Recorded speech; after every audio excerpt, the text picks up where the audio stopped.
In primetime news this evening, unauthorized access. Office of the Prime Minister confirms Jam COVID data breach. Under pressure.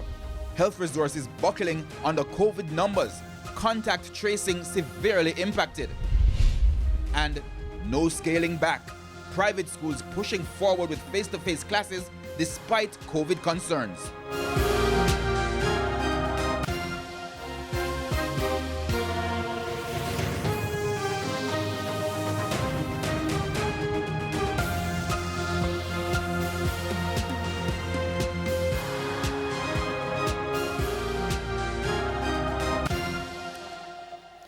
Good evening and welcome to Primetime News. We're live on air and also on the internet on our One Spot media platform. I'm Herman Green.